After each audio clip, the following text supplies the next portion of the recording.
Sherlock Holmes, The Rediscovered Railway Mysteries and Other Stories, by John Taylor, read by Benedict Cumberbatch.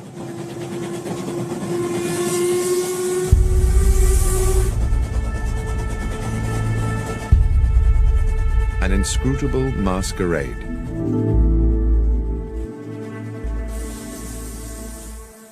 In a drawer in the bureau of an upstairs room of my current home, there is a locked cedar-wood box which I inherited as a youth from my grandfather. This is, one might say, my box of secrets. When I was young, it contained the treasures of boyhood, a catapult, a lump of beeswax, the carapace of a crab. For many years since, it has been the repository of an archive, admittedly a ragged and disordered archive, a collection of notes and scribblings concerning some of the many cases of my lifelong friend, the consulting detective Sherlock Holmes, which, for one reason or another, I never took the trouble to write into proper reports. Having had recently a little time on my hands, I reopened this box of yellowing notebooks, and it seemed to me that several of the cases, given the ocean of time between those events and the present day, would now bear telling. And I begin by chronicling an adventure which I may have dismissed for several reasons, not because it lacked baffling and intriguing elements, on the contrary, but mostly, I think, because it was, for me personally, such a dizzying and distressing experience. It was a Wednesday evening in July, at the end of a day of strait-jacketing heat, and I sat next to the open window of our parlour at Baker Street, drinking in the air and hoping for the liberating ripple of a breeze. The newspaper on my lap reported the release from police custody of a known criminal, Tobias Organ, arrested some days previously for the murder of Max Zimmerman, a moneylender shot through the head in his small apartment in Wardour Street. In the end, there had been insufficient evidence to charge Organ with murder, even though the police clearly thought him culpable. Strangely enough, I had once met Organ myself.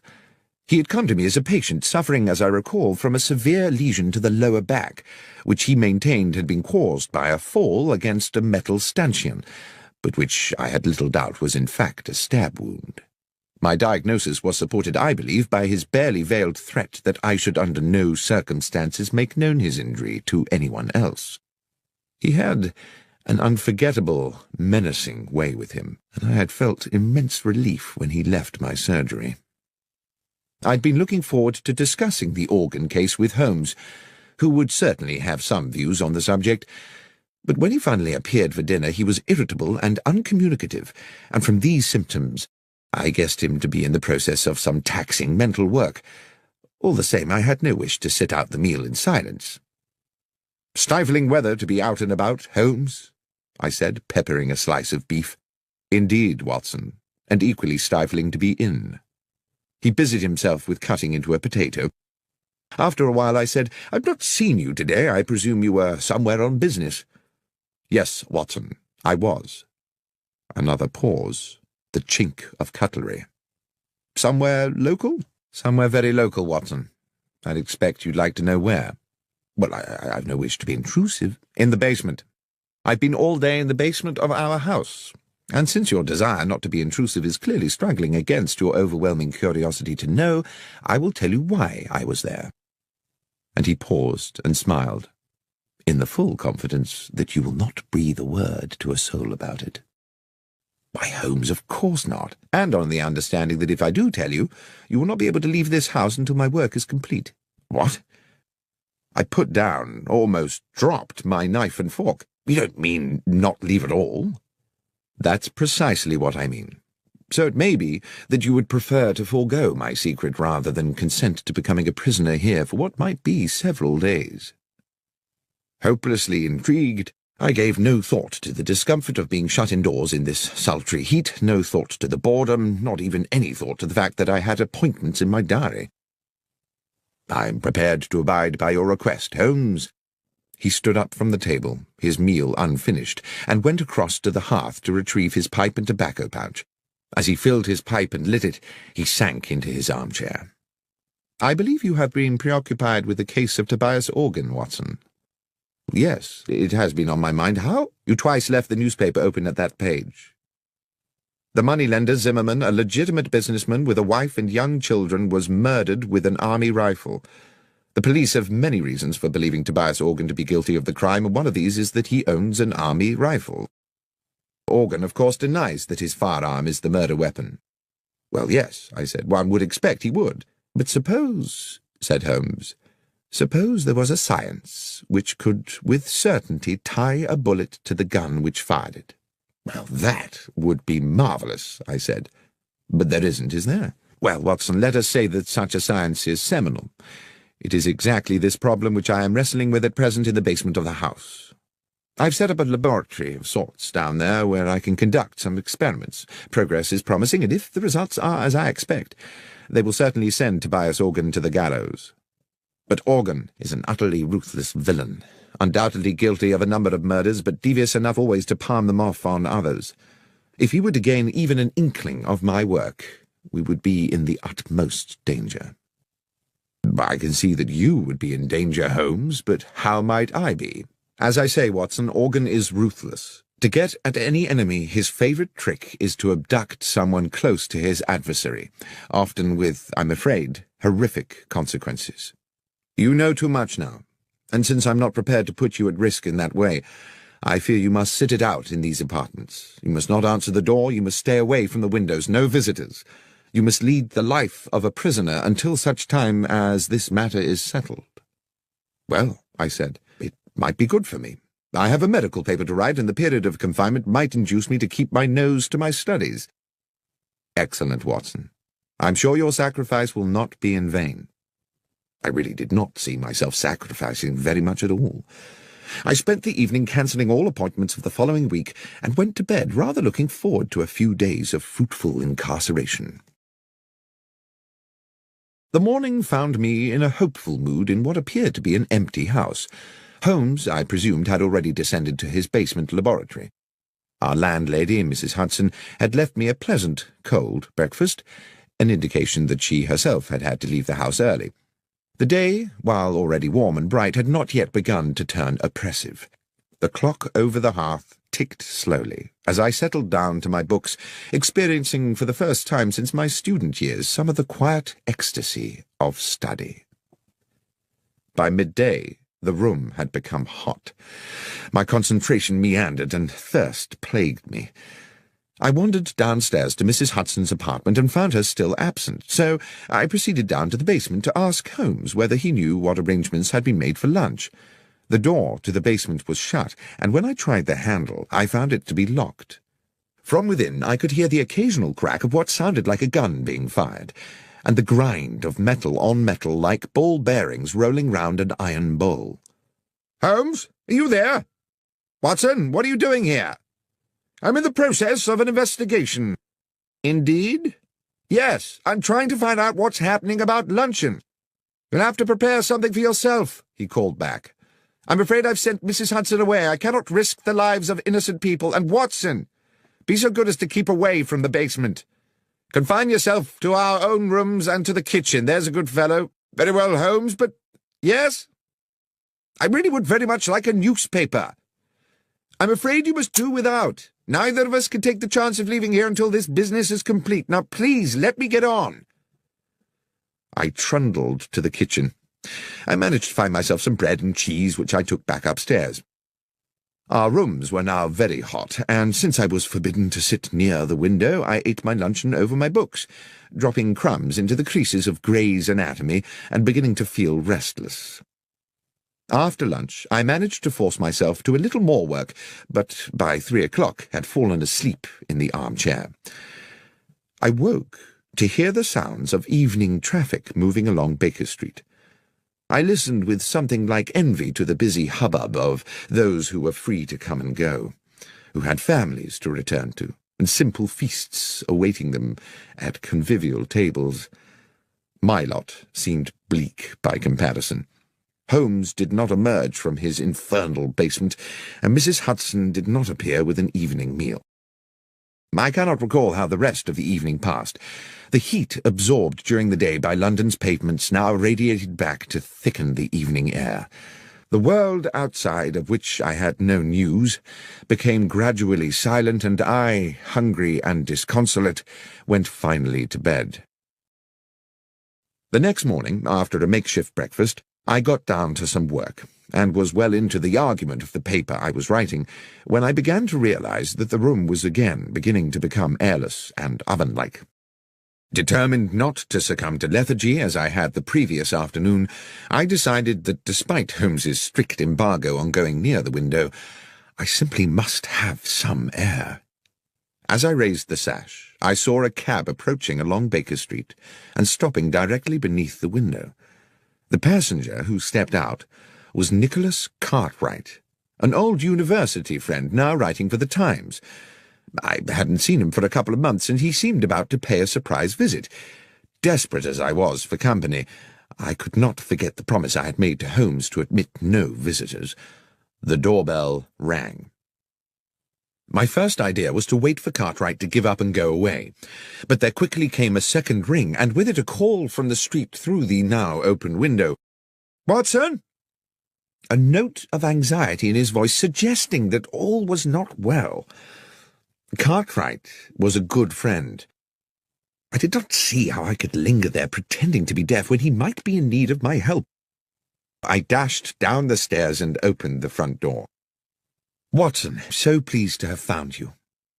The statement immediately struck me as odd, as did Cartwright's whole demeanour, but mindful of the proximity of Holmes in his makeshift laboratory, I whispered, "Look, old chap, odd things are going on. Come up, as quietly as you can. I'll explain there." A sudden sharp crack issued from the depths of the house, and I hoped that, preoccupied as he was, Holmes would have no inkling of the presence of my visitor. As we entered the parlour and shut the door, Cartwright said, "Watson, I've been worried about you. I didn't even know if I'd find you here." "Worried?" "Yes. The story in the Gazette regarding yourself and Mr. Holmes. Did you know it was in the papers?" "Cartwright, I haven't the least idea what you're talking about, and as for newspapers, I haven't seen one in days. Here." He tossed me the paper, open at about the third or fourth page, and I read the following headline and accompanying article. "Sherlock Holmes and Dr. Watson part company? After several years of celebrated collaboration, the eminent consulting detective Mr. Sherlock Holmes and his medical companion Dr. John Watson have terminated their professional partnership and it seems simultaneously ended their personal friendship. Mr. Holmes said that while he continued to hold Dr. Watson in high esteem and to regard him as a man of exceptional honour and professional competence, circumstances upon which he could not and would not elaborate had made it expedient for them to go their separate ways." There was no comment from Dr. Watson. I stood for a moment, holding the newspaper and averting my gaze from Cartwright. Who had written this? Did Holmes know about it? Was there some truth in it? Was Holmes's exile to the basement a way of keeping me at bay while he found alternative lodgings? "This is today's Gazette?" "Yes, Watson. I see you knew nothing about this." "Am I speaking to you as a friend, Cartwright, or as a journalist?" "Well, I suppose, unfortunately, as a friend, John. I say unfortunately because this is clearly a damn good story. But if you wish to talk to me off the record, so be it." "Off the record, then. I know nothing of this, and I don't know whether Holmes has had a hand in it. He's conducting some very secret business at present, and possibly it's connected to that. That's all I can tell you, I'm afraid." "One thing does baffle me," Cartwright said. "How did the Gazette get the story without us getting it too? Anyway, I won't make anything of this, John, until you give me the go-ahead. But I hope if there does turn out to be an exclusive—" "You'll be the one to get it," I said. "Thank you, Nicholas." I saw him down the stairs and close the front door behind him, finding myself relieved that he had gone. I had no idea that I would be seeing him again soon under even more peculiar circumstances. But determined that now I must confront Holmes with this business, I knocked on the door of the basement. "Holmes?" A long silence. "Holmes? We must speak." "Not now, Watson." "Holmes, there's something I must discuss with you urgently. Something in the newspaper." There was a scuffling and the basement door opened.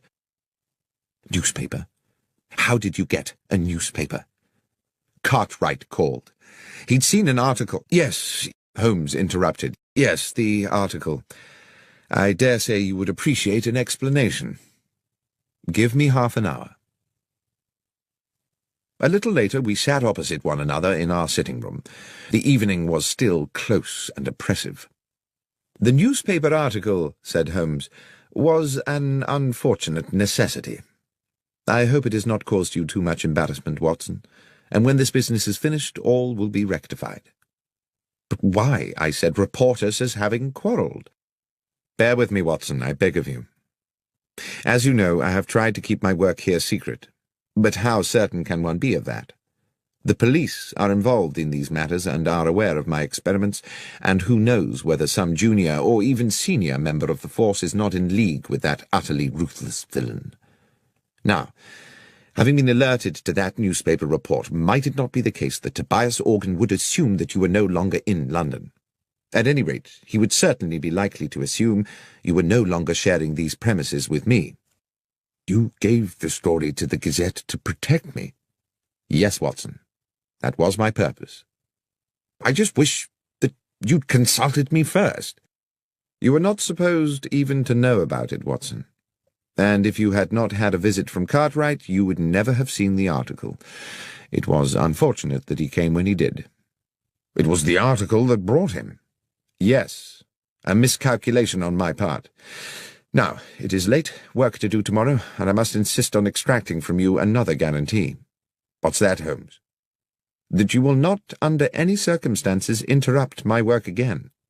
It's all very delicate, and a disturbance at an inopportune moment could ruin everything. Is that clear? Not under any circumstance. That night I lay awake in the muggy heat, the bedclothes pulled back, and grieved for what I calculated to be the death of my reputation. At least, I imagined that's how the world would see it, or at least that portion of the world that reads the London Gazette. Holmes and Watson have parted company, but there is no comment from Watson, only a nobly worded valediction from the great detective. Such bitter thoughts polluted my restless waking and tormented my subsequent dreams. And added to all this, there lay a sense that things were still not clear, that something crucial remained unspoken. I woke early, but exhausted. Without going near the window, I took in what I could of the wakening day. The street was quiet. I dressed slowly and descended to the kitchen to find something to eat. The rattles and sharp cracks of Holmes's experiments had already come to life below in the basement, and I wondered whether he had even bothered to go to bed. I was making a pot of tea when the doorbell sounded. The noises from the cellar did not pause, so I assumed that Holmes had not heard the bell. I could see nothing of the front of the house from the kitchen, but after I had taken a few steps up into the lobby, it became clear by means of a side window that the visitor was once again Nicholas Cartwright. I went to the door and admitted him. Cartwright? What's going on, Watson? What do you mean? I mean, what game is being played here? Cartwright? I've no idea what you're referring to. You better come up. He was, I could tell, steaming with anger, though I had no idea what I could have done to arouse it. He would not sit. He stood with his arms behind his back, a man preparing to deliver an accusation. You told me you were inescapably confined to this house? Yes, Cartwright, and so I have been. This is the third day. Excluding yesterday night, you mean? No. I was here yesterday night, too, tossing and turning in my bed at the thought of my ruined reputation. Watson, see here. Yesterday you prevailed upon my friendship by confiding in me matters which, as a journalist, I considered more than worthy of publication. Had I known that you were deceiving me, Cartwright, you have my word, I was not deceiving you. I have not left this house since Monday afternoon. So you have a twin brother? No, I do not. Then please explain to me, who was the man outside the restaurant at Marylebone Station at 5 past midnight? I take it he resembled me. More than resembled. I do hope you're being truthful with me, Watson. I could see that his suspicions were not allayed. I even began to wonder whether my restless period of waking the previous night had itself been a dream, and whether I had been sleepwalking. Such things are possible, I know, and the heat, my fatigue, and the events of the last days had left me so baffled that in that moment of confusion I could not entirely rule it out. "What happened," he said, "was that I was walking through the station concourse when I spotted you by the wall of the restaurant, which by then was closed, talking to a man in a brown felt hat. I would have approached you, but when I caught your eye, you cut me as dead as if you didn't know me, and I assumed your conversation was of some importance. The more I thought about it, the more I thought it was a poor way to treat a good friend." Suddenly the fog in my brain gave way to an horrific clarity. I knew that I must rid myself of Cartwright at once. "Thank you for telling me this," I said. "It is of the utmost importance. But, Nicholas, and I pray you won't take this amiss, I must ask you to leave." "To leave?" "Please. This is a fearfully serious business. There is real danger." "You're not just trying to get me out of the way, Watson?" "That's exactly what I'm trying to do, Cartwright, but for a very good reason. Believe me, you will have your story." "Very well, John. Very well." At the front door he patted me amiably on the shoulder. I shut the door on him and leaned against the wall, trying to get my thoughts in order. Holmes had instructed me not under any circumstances to trouble him again, yet this situation was possibly critical. If Tobias Organ had hired some impersonator to look and sound so like me that even Cartwright, who had known me for years, could be convinced, then Holmes might also be deceived, and then what power they would have in their hands. If I could not speak to Holmes, I could at least alert him by other means. I ran up the stairs with the idea of writing a note which I could slip under the basement door, but as I reached our rooms, I heard a cry from the street. Without thinking, I ran to the parlour window. 100 yards southwards along Baker Street, 3 men were struggling. 2 of them were bundling the third man into a cab against his will. It was Cartwright. I dashed down the stairs and ran into the street. The driver of the cab had already whipped up the horse and moved off at a lick, but I gave chase, fury and outrage fueling my progress. I pursued them for a good half a mile until eventually they outpaced me, and I stood gasping for breath outside St. Vincent's Church. I sat on the pavement. I needed Holmes's help. The transgression of a broken promise was a trivial thing, surely, in the context of this appalling incident. I would go to him immediately. Aware that, in the haste of my pursuit, I'd left the front door of the house open, a new anxiety overcame me. Clearly this kidnap was the work of Organ's ruffians, and who was to say that they would not take advantage of an open door? I trotted as briskly as I could back to Baker Street. But the door was no longer open, and on such a close and windless day I thought it unlikely it had been closed by a draught. The horrible thought occurred to me that someone may have already got in, and then everything seemed to tumble into place. Cartwright's abduction had been intended to draw me out of the house so that the man masquerading as myself could gain entry. Holmes would be unaware of this. He would eventually open the door of the basement to his assailant, and believing it was myself he was admitting, would offer the easiest of targets. I had left the house without a key, but I knew there was a possibility of access via the rear of the terrace. This entailed my knocking at the door of our neighbour, Mrs. Harben, an elderly, amiable woman who seemed happy to allow me access to the rear of the building. Here I was obliged to scale a wall to the yard outside the back of our own dingy basement, the front room being that which Holmes had taken for his makeshift laboratory. There was no light within. I opened the door with infinite slowness. The noise of Holmes's experiments seemed to have stopped. The door that connected this room to the front half of the basement was 6 or 7 short paces away, but it was too dark to see whether the bare floorboards were liable to move and groan when I trod upon them. I tested each step before lowering my weight, and moved with the floating motion of a rather overweight pantomime artist. 1, 2, 3. Then there was movement behind me. A hand was clamped across my mouth and an arm locked around my throat. The grip was expert. I could not breathe or move. The hot breath of my assailant in my ear whispered, "Doctor, do not cry out. I'm going to release you and you will turn round slowly and face me. You must not make a sound. Tap my hand if you understand." I reached up to the hand around my throat, and obediently I tapped it. The arm released me, and as quietly as I could I took a deep draught of air, turning as I did so. "Lestrade!" "Shh! Yes, Doctor. Wasn't expecting you here. Or rather, in a sense I was, but since you are just about to arrive, I wasn't expecting you to come in the back way as well." The policeman smirked at his little conundrum. "Will you explain to me," I began, "what on earth you mean?" "Not now, Doctor," he said. "Glad you're here, though, sir. An additional pair of ears. Up close to the door now and listen, it won't be long."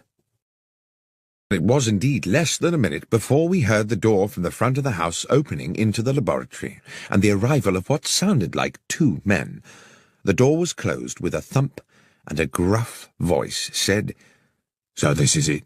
"Yes, this is where he's working." There was something familiar about that second voice. "And he won't be back for a while?" "No. Half an hour, I should think." At that moment, with a shock, I recognized the other voice. It was my own. I turned to Lestrade again, but he just put his finger to his lips and indicated that I should continue to listen.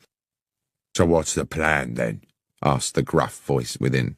"To match the bullet that killed Maximum with the ones from your gun," said my voice. "The police know you killed him, but they need Holmes to provide them with evidence that will convince a jury.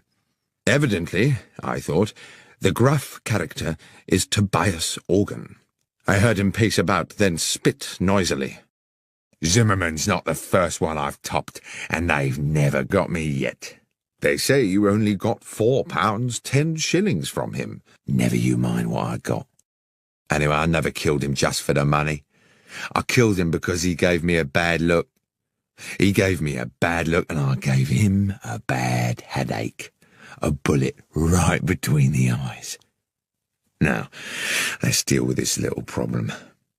Suddenly there was a tumultuous crash, as if one of the walls had fallen in. "In we go, Doctor," said Lestrade. He pushed the door hard, and we rushed into the laboratory, where Organ had kicked Holmes's equipment flying in all directions, and where, to my amazement, I saw that he was now being attacked by myself. A perfect duplicate of me cracked him a right hook, then a left hook, and then felled him with a blow to the side of the head. Organ hit the floor like a sack of cabbages. Lestrade was on him in a flash, cuffing Organ's arms behind his back. Lestrade blew his whistle and then proceeded to arrest him. As I stood back to get a better look at my other self, the duplicate doctor put a hand to his own face, wrenched at his upper brow, and pulled and stretched until he had removed his entire face, revealing, beneath the peeling mask, the flaming eyes of Sherlock Holmes. The next moment, Lestrade's officers came bursting through the basement door, and Tobias Organ was dragged away. The heat of the day had given way at last to a pleasant evening. Mrs. Hudson had returned to the house and provided Holmes and myself with an excellent evening meal. Now we sat with our brandies, and Holmes with his pipe at the open window, where a gentle breeze lifted the curtains and refreshed the parlour. "As you will have deduced," Holmes was saying, by way of explaining it all to me, "the object of the masquerade was to lure Organ somewhere where we could extract a confession from him by subterfuge." "But your ballistics experiments," I said, "would they not have been enough to convict him?" "It is a science only in the imagination," Holmes said. "And though one day I'm certain it will be more than that, there is much more work to do than I could accomplish in a fortnight. But Lestrade and I agree that if Organ believed himself to be at risk from my experiments, he would wish to destroy them. What on earth were you doing in there, Holmes, if the thing was a complete hoax?" "I'm afraid I did deceive you a little. I was not in there all the time. The mechanism of an old railway clock and a device employing elastic and a drum skin were intended to give the ear the impression of ongoing industry. "Well, it certainly deceived me," I said. "But was it really necessary for me to be incarcerated for the duration?" "I'm afraid so, my friend. If Organ, through one of his spies, had got wind that there were two Watsons, the trick would not have worked. What's more, it was necessary for him to believe that you and I had quarrelled, and therefore that the good Dr. Watson might be in the market for a bit of betrayal. Unfortunately, your friend Cartwright saw me meeting Organ's accomplice at Marylebone Station, and almost let the cat out of the bag.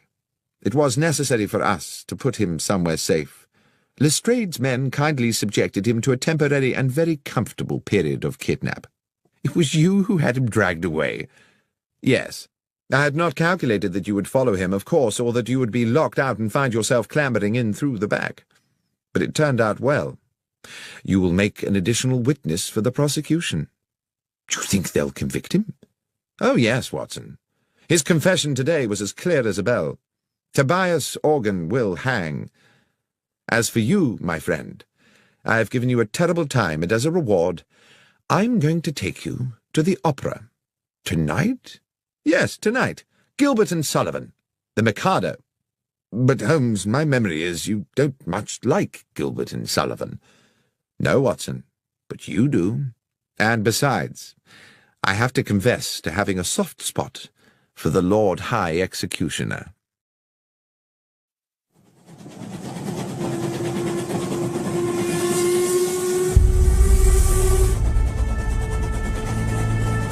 The Conundrum of Coach 13. On an October morning, when rain streamed from the black clouds that swept above our Baker Street lodgings, I found my friend Sherlock Holmes in a similarly overcast mood. He had not had a case in weeks, not at least what he called a decent case, and he had been huffing and puffing about the house for 2 days. It was with some relief to both of us, therefore, that we heard the slowing approach of a cab in the street outside, and both moved eagerly to the window. The hansom did indeed stop directly beside our door, and after a moment a large and finely dressed middle-aged gentleman emerged into the downpour, paid his fare, and rang our doorbell. Holmes was smiling. Now, what could make a rich American so distressed, Watson, that he would come pell-mell here to us from Paddington? "An American?" I said, drawn irresistibly, as usual, into Holmes's tantalizing games. "Certainly, and I think a formidable character." "And do you wish to tell me how you deduce all that, Holmes?" "I deduce his distress and his nationality from the fact that he just tried to pay the cabby in American dollars before recalling which pocket held his pounds sterling. As for his coming from Paddington, that was the easiest of all, for the driver of the hansom is Henry Brown. I'm surprised you do not recognize him, who always works from the Paddington rank. As ever, Watson, I apologize for the banality of these observations, but you did ask." By now there were footsteps on the stairs, as Mrs. Hudson escorted the visitor to our apartment. While I inwardly delighted to note that my friend had returned to his amiable best in anticipation of a new challenge, I found myself praying that it would be a challenge worthy of his powers and his pent-up energies. No sooner had the door opened than the huge, rotund figure of our visitor, bright in a cream suit, burst into the room like an actor onto a stage, determined to establish his character instantly. "Mr. Holmes!" boomed the American voice as both his arms swept forward to grasp my right hand. "Benedict Masterson, what a great privilege to meet you." "Delighted, but I am Dr. John Watson," I replied. "This is Mr. Sherlock Holmes." With equally booming apologies, he bowed charmingly to me and turned to my friend. "Ah, yes. Now I see. Unmistakable, unmistakable." The impression given was that he had found the first Sherlock Holmes of his acquaintance a little short of his expectations. "Mr. Holmes, I wish to ask you to act for me in a business both mysterious and distressing." "You had better sit down, Mr. Masterson," said Holmes, "and tell us everything." and having settled his cream-covered bulk into an armchair and accepted a cigar, on which he continued to puff anxiously as he spoke, the American told us his story. "I am a dealer in gold, gentlemen. Gold has been my life. My father owned small mines in Nevada, which gave us a comfortable living. In my turn, through judicious trading, I've made these assets yield a fortune. I came to London last week because your own Bank of England had made an order for a substantial quantity of gold bars to boost its reserves. The bullion was shipped into Bristol Harbour and transferred yesterday onto a chartered London train for transfer to the bank. I have been in London doing the paperwork, of which there is, let me assure you, no small amount. And I went to Paddington this morning to meet the consignment. The train was there, the gold was not." "I see," said Holmes. "Stolen?" "Undoubtedly." "How much?" "We're talking 4 or 5 millions, Mr. Holmes." "That's a large loss. Is the gold insured?" "Indeed it is, but you know insurance companies, Mr. Holmes. They are ever suspicious, and the circumstances of the gold's disappearance are, to say the least, rather strange." "The details, Mr. Masterson," said my friend, "if you please." "Well," continued Masterson, tapping a thick cylinder of ash into the ashtray, "I'd asked to commission an overnight train, and also insisted that it be discreet, not armored or escorted, or in any way having the appearance of a specially secured conveyance. I was offered the charter of a passenger train which returns empty from Bristol to London once a week, and which railwaymen jokingly call the Bad Luck Special. Not because anything has ever happened to it, but because it normally consists of 13 empty passenger coaches, as indeed it did on this occasion.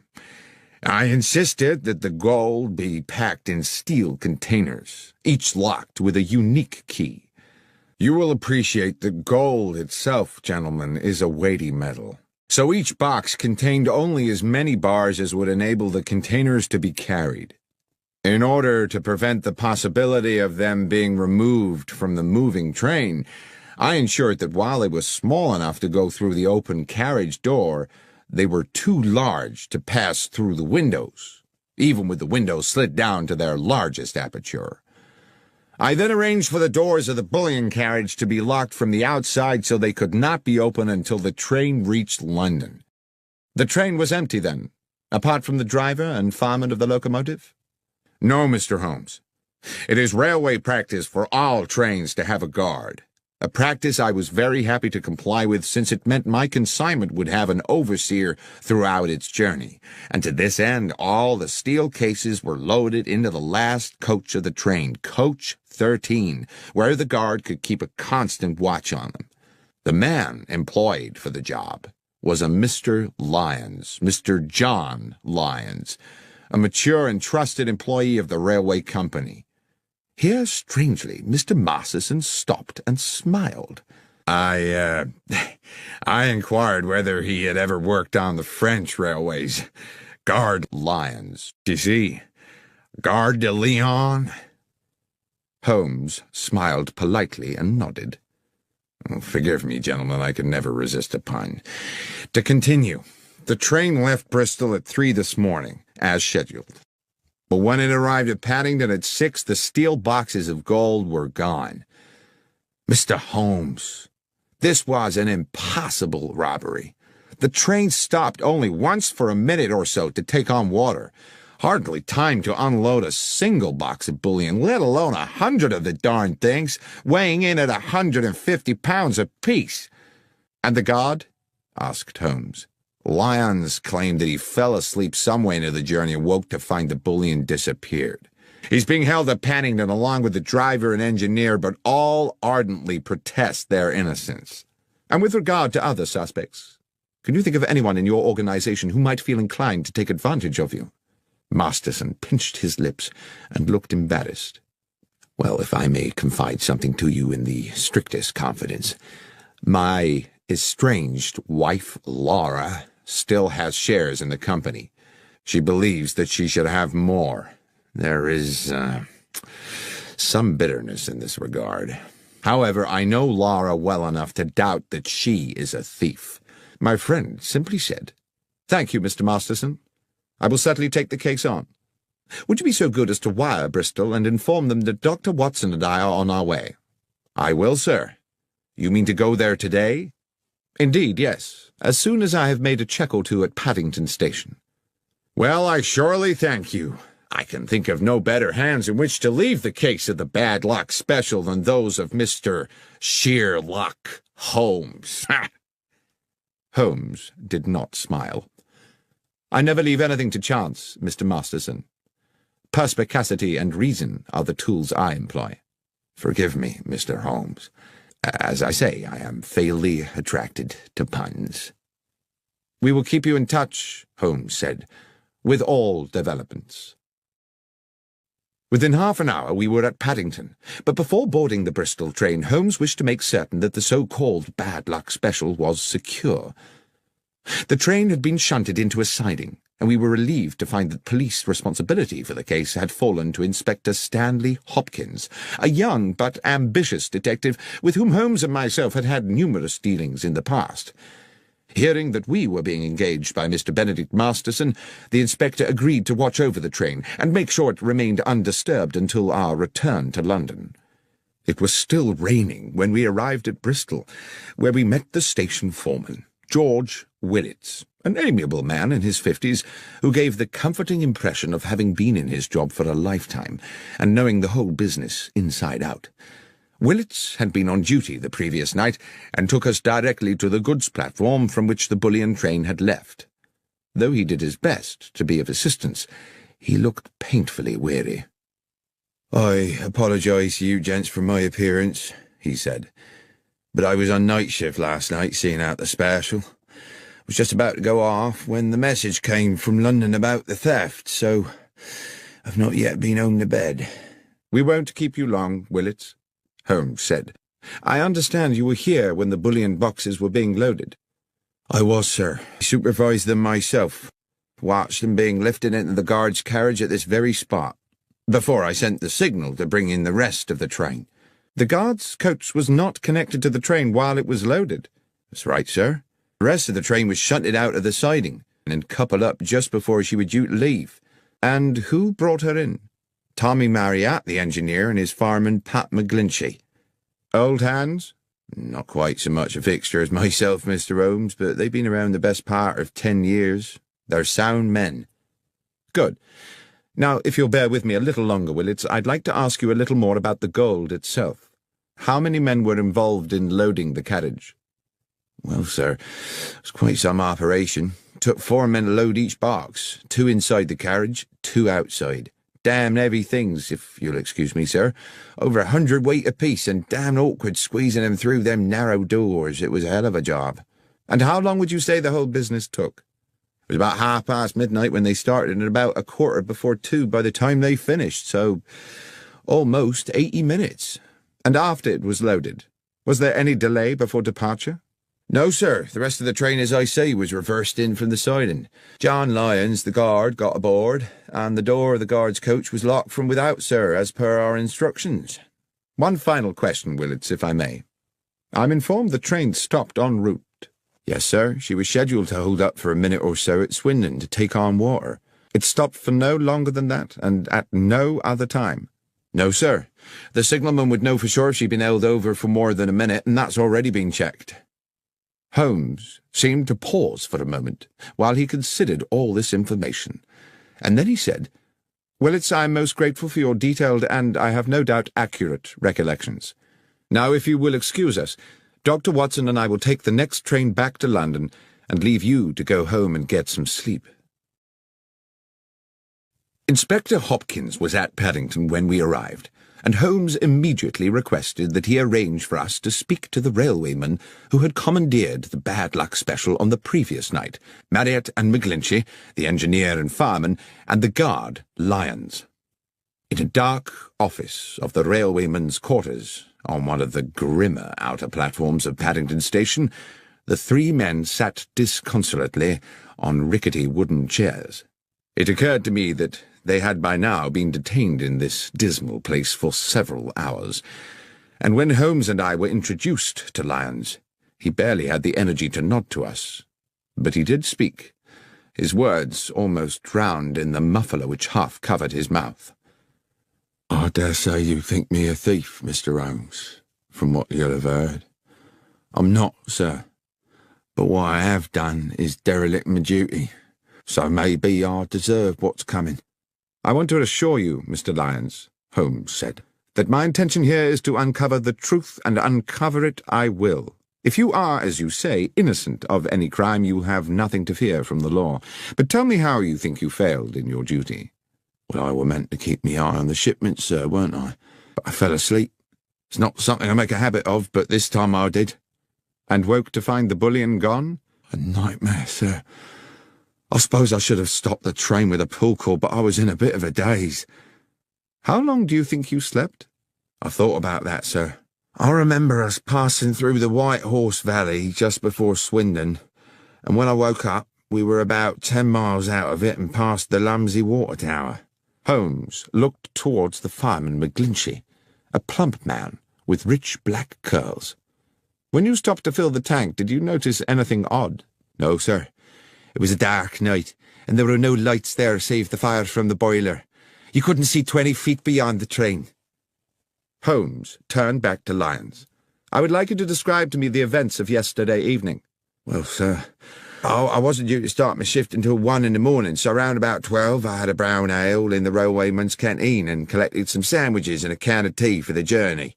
"Just tea and sandwiches?" "Yes, sir, and a piece of seed cake, if that's not too much detail." "There is no such thing as too much detail. Please continue with your story." "Well, at about 1:30 I made my way over to the goods platform. They just finished loading the bullion into the end carriage, and the other part of the train had been brought in and coupled up. A gentleman in a suit gave us final instructions. To the engineer and fireman Tommy and Pat here, he said the train was cleared to London, with just the one brief water stop, which was under no circumstances to take more than 3 minutes, and if there should be an emergency, they weren't to leave the cab. At that point, they locked me in with the gold, and at exactly 2 a.m. we were on our way. About a half hour after, I had me sandwiches and a few swigs of tea. It were a clear night, and I sat by one of the windows and watched the stars, contented with everything, sir. That's when I must have dozed, and, well, what happened after that, you know." "Thank you, Lyons," said Holmes. Then he turned to young Inspector Hopkins with a new fierce gleam in his eye. "If we may, Hopkins, I should now like to inspect the train."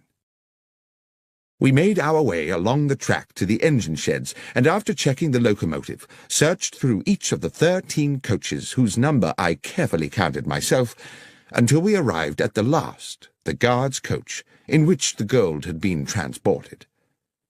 "Now I have been assured," Holmes said to Hopkins, "that the doors of this coach were locked from the outside for the duration of the journey." "Yes, Mr. Holmes." "Yet it was possible to move along the train through the coaches via the connecting doors?" "Yes." "And what of the other coaches?" "I checked them. Their outer doors were all locked too, but it would have been impossible anyway for the thieves to have moved the containers along the train to jettison them from another carriage. The boxes of gold were too big to pass through the connecting doors. All that had been carefully calculated."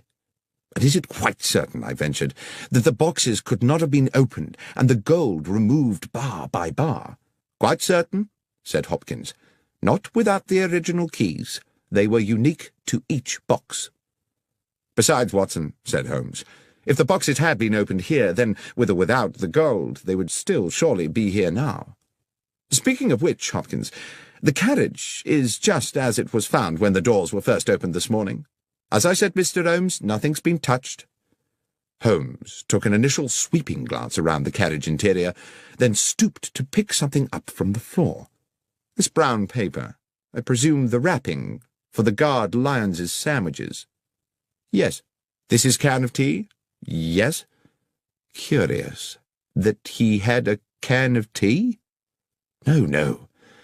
Curious that a man under stress should be so painstakingly tidy. I don't understand, sir. Never mind. What do you make of this, Hopkins? Holmes had picked up from the corner a loop of scarlet fabric, silken and ruffled. I don't know, Mr. Holmes. I was completely baffled by it. It seems to be a small decorative item of some sort from a lady's wardrobe. A hair tie, I should think, I said. How might it have got here? I don't know, Doctor, I'm sure. But I suppose it's theoretically possible that someone might have concealed herself in another carriage. Holmes had put the object to his nose. There is a perfume to it, he said, but faint, as though it had not been worn for some time. Could it belong to the thief? I asked tentatively. Possibly, said Holmes, though I think that might have been a thief too many. He stooped to replace the scarlet fabric on the floor of the carriage. I think we are close to a conclusion, Watson. Hopkins, I should like to talk to the guard lions again, and to the driver and his fireman. Please make sure that there is at least one other police officer present, and we must be sure to invite Mr. Benedict Masterson to our little denouement, since he's been kind enough to pay the fee for this investigation. By the time Masterson arrived, the clock was approaching 9, and we sat in the old mess-room bathed in dingy yellow gaslight. The rain rattled ceaselessly on the roof and windows, and, when we were all assembled, the 3 weary railwaymen, along with Benedict Masterson, Inspector Hopkins, a junior officer, and Holmes and myself, the gathering became hushed and expectant. Masterson said, "Well, this has certainly been a baffling business, Mr. Holmes. But I assume we're here because you've picked up some clues along the way. You are certainly a man equal to his reputation, sir. The inspector mentioned a red silk trinket of some sort." "Yes," Holmes said. He produced the item from his pocket. "This piece of perfumed fabric. The clear message is that someone was concealed in the carriage with the bullion." "I see. And moreover," I put in, "that the concealed person was probably female." Masterson appeared a little shaken. "Female, you say? Oh, dear." "If I may," said Holmes, "we will return to that later. Mr. Lyons, let us revert for the present to the subject of your sandwiches." "My sandwiches again, sir?" "Indeed. The sandwiches you took on board the train last night, together with the seed cake and the can of cold tea. You say you ate them just before you fell asleep." "Yes, sir." "You ate the sandwiches and the cake, you dozed off, you woke up again, and the gold was gone." "Yes, sir. That's how it happened." "And when you came round and realized the gold had gone, you say it was like a nightmare." "Yes, Mr. Holmes." "You were very agitated?" "I certainly was. Too agitated, I expect, to sweep the floor of the carriage." "To what, sir?" "I presume you did not sweep the floor of the carriage at that point, in that disturbed state." "No, sir, I didn't. With respect, sir, that's not my job." "Quite. I wouldn't expect you to, which makes it very difficult to explain why, when I examined the guard's coach this afternoon, I found not a single crumb on the floor. Now, can anyone here tell me how it's possible to eat several sandwiches and a slice of seed cake without dropping a single crumb? Or, come to that, a single seed?" "I promise you, sir, what I said about my supper was true. I remember exactly what I brought and exactly what I ate." "I have no doubt of that, Mr. Lyons." "Then what, sir?" "My point is merely that you were obviously not in coach 13 when you ate the sandwiches." "On my honour, Mr. Holmes, I swear I was." "Oh, you were in a carriage, certainly, but you were not in the carriage in which your sandwich wrapper was found. The coach where you ate your supper, the coach with the bullion, never made it to London." "Mr. Holmes, this is confusing," began Masterson. Holmes interrupted. "On the contrary, Mr. Masterson, it's very clear. The coach containing the gold was uncoupled from the train when it stopped for water, run into a siding by those awaiting it, and unloaded of its cargo at their leisure during the night. It was a perfectly dark night. There was no moon, so the railwaymen, as Mr. McGlinchey here has recently confirmed, could, from the water pump, see nothing of what was going on at the back of the train. "But, Mr. Holmes," said Inspector Hopkins, "the Bad Luck Special has 13 coaches. Everyone knows that. And you will no doubt yourself have noted that we passed through exactly 13 coaches in our inspection of the train this afternoon." "Oh, it has 13 coaches now, of course, Inspector," Holmes said. "And it only struck me after we had left Bristol and its pleasant station-master Willits that he had described to us in detail his whole engagement with the loading of the gold and the departure of the train without once mentioning that he'd counted the coaches before the train left. The fact is, he didn't count them. He didn't think he needed to. The Bad Luck Special had always consisted of 13 coaches. He wasn't to know that your accomplices at Bristol had added an additional coach to the train before it was attached to the coach carrying the boxes. A coach with its seats stripped out to make it practically identical to the bullion car. On that one night, the Bad Luck Special had not 13, but 14 carriages. When the train stopped to acquire water, it simultaneously shed a coach, and it very nearly, he continued, turning back to Lyons, shed a guard, too. You're a very fortunate man, Lyons." "I don't feel fortunate, sir." "Your good fortune is that you are still alive, and that in turn is because you were fortunate enough to fall asleep. Imagine if you had not. The train stops. The thieves uncouple the rear coach with yourself inside it. As soon as you see them, you become a risk to them. There's no telling what they might have done. What I believe actually happened was that as they were releasing the carriage from the train, someone noticed that you were asleep inside. They took the opportunity to move you into the next coach, along with your tea can and sandwich wrappings. You may be thankful you did not wake at that moment."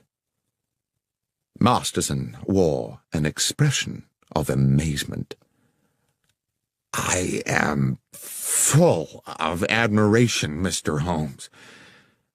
But at the same time, I feel somewhat desolated. This clearly means that someone in my organization has betrayed me. Which brings me back to the ring of scarlet silk discovered in the carriage. Certainly an intriguing adornment to the problem," said Holmes. "It could indeed signify the presence of a woman." "But there is the mystery," I said, "of how she got there, or what she might have done." "I think, however," said Holmes, "that is a mystery with a simple solution." At this point Masterson appeared rather tragically stricken. "You're thinking—" "Yes," said Holmes. "You're thinking that my estranged wife, Laura— Dear God, that foolish woman—" "Oh, come along, Mr. Masterson. You know full well your wife had nothing to do with it. There was no one aboard the train save the 3 men here, driver, engineer, and guard, and none of them had anything to do with the robbery." The 3 railwaymen looked at one another as though they had suddenly had revealed to them their entitlement to a joint fortune.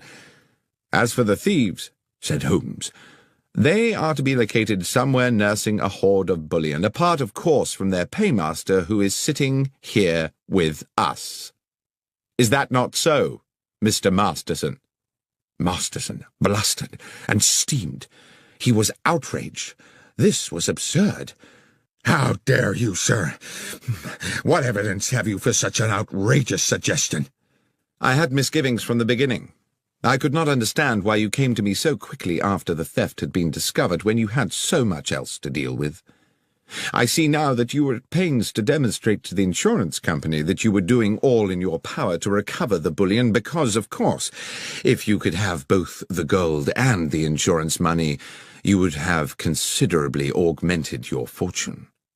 But worse still, what your partners in crime would have done to Mr. Lyons, had he not had the good sense to fall asleep on the job, hardly bears thinking about. You were prepared not just to steal, but to be an accessory to murder." "This is speculation, Mr. Holmes. This would not stand up in court.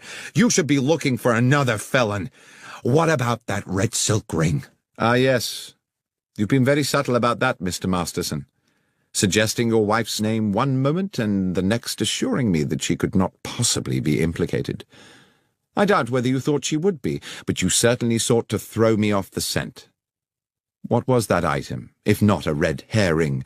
And is that not, for those who like to play games with words, another way to say a red herring?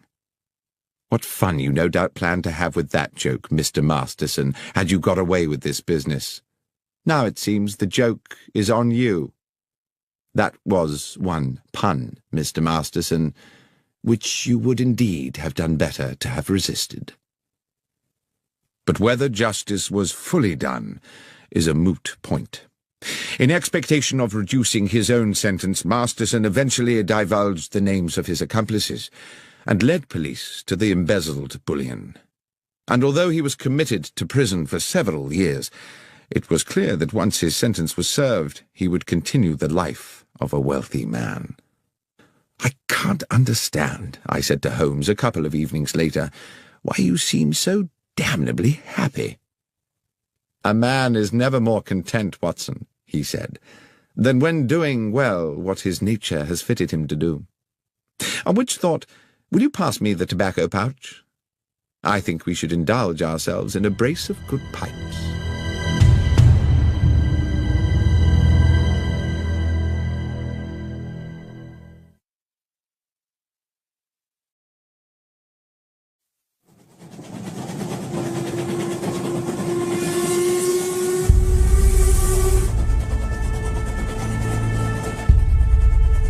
The Trinity Vicarage Larceny.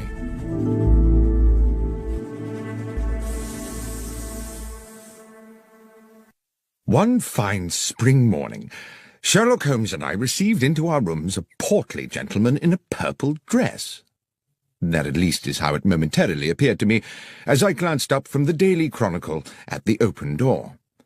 The purple gentleman, it transpired, was the Right Reverend the Lord Bishop of Kent, an old acquaintance of Holmes, and he had brought with him, as so many of our visitors do, a problem that was clearly causing him some agitation. Mollified a little by coffee and a cigar, Bishop Spriggs needed no prompting to divulge his story. "The nub of my problem, gentlemen, is an unfortunate young priest. A young man of promise and talent, very popular with his parishioners, who has inadvertently got himself into deep water." "Intriguing," said Holmes. "You may recall," the clergyman continued, "that Trinity Church in the Kent village of Hatchingham was last year in the news because of an exceptional discovery." "Of course," I said. "A silver chalice of considerable worth was discovered in the crypt." "Yes, Dr. Watson. A magnificent medieval relic, the so-called Hatchingham Grail, weighing some 22 pounds. With my approval it was sold to the British Museum, with the idea that a good portion of the proceeds would go towards restoring Hatchingham Church. The Reverend Kingsley, pending the beginning of the building work, had locked the money up in the church crypt. It was stolen yesterday. Holmes, you can imagine what an outcry there'd be if this found its way into the papers. It would be bad for Kingsley and the Hatchingham parish, and goodness alone knows what it would do for the reputation of the church.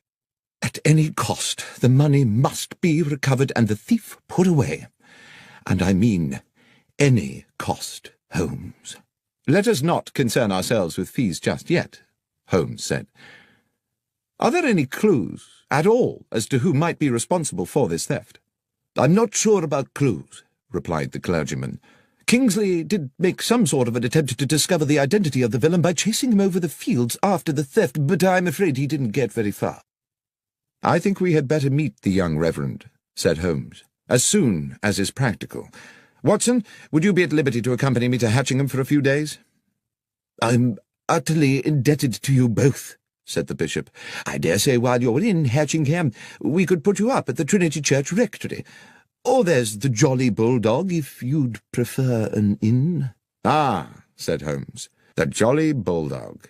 Now that sounds like just my kind of animal." We journeyed to Hatchingham the next morning and established ourselves at the cosy but crumbling hostelry that was the Jolly Bulldog. Our landlord was a bluff man called Starkey.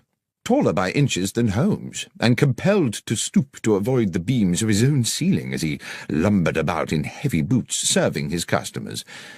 He grudgingly provided us with a late snack of bread and some rather tough cold meats, complaining that if everyone chose to be fed at 2:30 in the afternoon, they would have to invent a new word for the meal taken between luncheon and dinner. "Leftovers?" said Holmes to me impishly, and at a level which I am sure Starkey was meant to overhear. "Might be that word?" The publican growled ominously as he left us, and I leaned over to Holmes and whispered, "There is surely an example of how a little power may go to the head of a man and make him too big for his boots." "I was thinking rather," said Holmes, "from the way he clumps about this place, that his boots are rather too big for him." I saw the two gentlemen on a nearby table smile at this remark. "I shouldn't take a lot of notice of Starkey," said one of them amiably. "He's just as tiresome with all the customers." The gentleman introduced himself as John Hapton, and his companion as Matthew Winslow.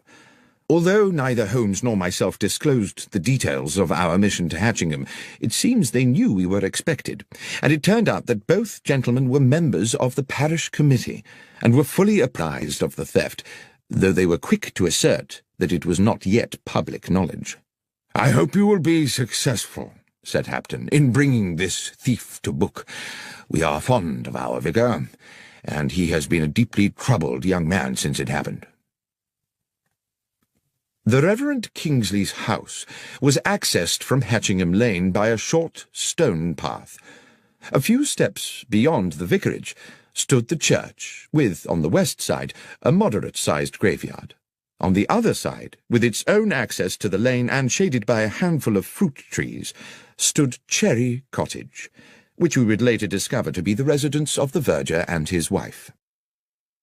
The Reverend Kingsley was a man in his early 30s, small in stature but of good looks, his clerical dress the quintessence of neatness. While clearly stricken by his predicament, he remained calm and articulate, and did his best to make us welcome in a pleasantly appointed parlour whose deep-coloured, thick-piled carpet and embroidered cushions evidenced a delicate sense of taste. "It's a relief to see you, gentlemen," he said. "The bishop told me all about you, about your many successes in solving complex cases. The problem, as you know, is that while we saw the thief escape, we were unable to establish his identity. However, there are one or two factors which, though they seem opaque to my own consideration, might prove illuminating under your own, if I might show you." "I would be most grateful, Mr. Kingsley," Holmes said. "First, though, I see that you have recently held a meeting in this charming room. I presume that apart from the 3 other gentlemen present, the 4th was yourself? You keep the side chairs in another room, I take it." "Good Lord, how did you know all that?" "Oh, it's a simple matter. The carpet beside the window has indentations of 4 chairs, and therefore I presume 4 people, but there are no chairs in the room whose feet would match." "Well, yes, you are, of course, quite correct," said Kingsley with a broad smile. "The parish committee convened here just yesterday, as we do each week. Yesterday was the day I broke the news that the Grail money had been stolen, and I hope that that news will remain privy to the committee members until such time as the thief is caught, but—" The vicar paused, and Holmes said, "Please, go on, Mr. Kingsley." "But," continued the young clergyman, "the gentlemen on the parish committee are the same 3 who sat here 2 weeks ago, when I revealed that the money for the Grail was in the crypt of the church. Only they and I knew of the fact, you see, so I can no longer be as confident as before that they are all honest men, which is a most unfortunate thing." "It was all in cash, I presume," Holmes said. "Yes, Mr. Holmes. I kept cash so that I could employ local men to restore the church and pay them by the day. I have little time to run to the bank and make a withdrawal every time a man finishes plastering a wall." "The money was under lock and key?" "Yes. There is a safe in the crypt where the church's small treasures have always been secreted." "And the crypt itself is locked?" "Yes. It can be entered either from within the church or by a door leading from the churchyard, and both those doors are locked at night. Mr. Holmes, I do hope you can help me with this. I don't know how my flock will ever forgive me if that money is not returned." Then perhaps, if you can bear to go over it all again, you would be so kind as to tell Dr. Watson and myself the circumstances of the robbery." "Yes, of course. 2 weeks ago, looking out of this window on a Monday morning at about 11, I saw a man, I'm fairly certain it was a man, standing at the lich gate and looking over into the churchyard. I would not have given this a moment's thought, except that he wore a hat with an unusually wide brim and had it pulled so low over his eyes, and his collar so high that one could not distinguish his features. As I say, I cannot even be certain it was not a woman, except for his way of moving. I watched him for a good 10 minutes before he turned and strode back along the lane towards the village. That same afternoon, this time from an upstairs window, I saw him again, but now further along the lane, standing under a tree and once again seeming to study the church and its grounds. His contrived anonymity naturally put me on my guard.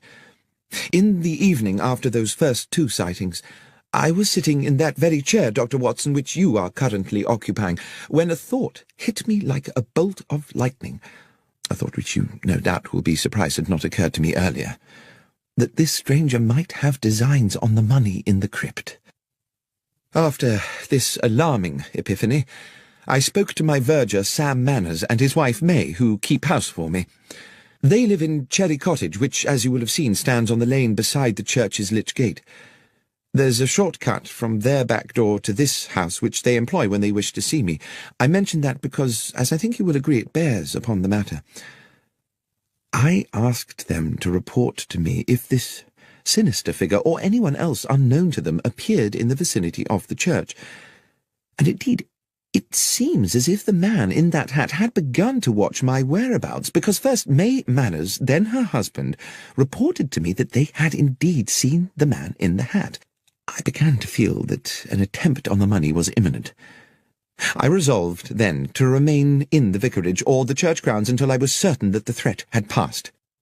I instructed Mr. and Mrs. Manners that if they saw the stranger again they were to take the short cut to my house and inform me immediately, but they were under no circumstances to approach him. And now we come to the day of the theft.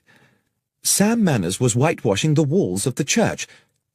At this point Holmes stood up. "I think it would be as well, Mr. Kingsley, to acquaint ourselves with the geography of the church and its grounds. Might we continue outside?" A rapturous afternoon of sunshine and birdsong greeted us as we left the vicarage and walked out into the churchyard, where the Reverend Kingsley commenced our guided tour. I immediately began to locate us on a mental map of Hatchingham village and its surrounding areas, a practice I learned in my military days and which has served me well in civilian life.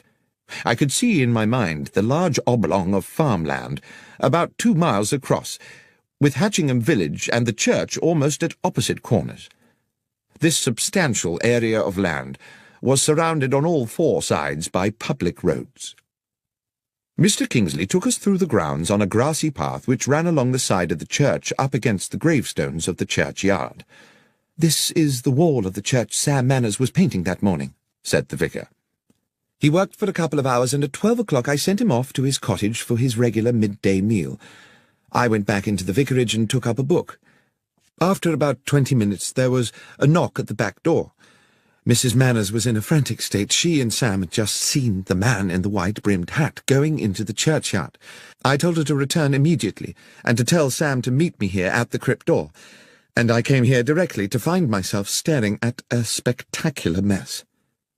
He pointed to a flight of 4 steps just off the path, leading to a door low down in the half-painted church wall. "The door to the crypt," he said, "from which the thief must have made his exit, and not expecting to encounter a paint bucket, presumably kicked it flying in his haste to escape." A residual expanse of powdery white, still damp in places, stained the flagstones at the bottom of the steps. "Sam was with me within seconds," continued the vicar. "We could see nobody, but we soon guessed which way he'd gone. If you'll follow me, gentlemen." The vicar led us a little further along the grassy path, to where the churchyard ended in a wooden fence. Set into the fence was a stile leading on to a footpath. "That," said the vicar, "was his escape route." Beyond the stile, the ragged footpath traversed the meadow through weeds and rough grasses, stretching away into the distance. Along this narrow track could be seen intermittent blobs of white. "And I suppose the presumption would be," said Holmes, "that the trail of white paint marks are the fleeing man's footsteps." "Yes, exactly. Obviously our man escaped across the field to Harding Lane, Mr. Holmes." My companion nodded. He stopped at the stile. "There are 2 white handprints here," he said, "a right hand and a left hand. The fellow was in some haste, as indeed one would expect."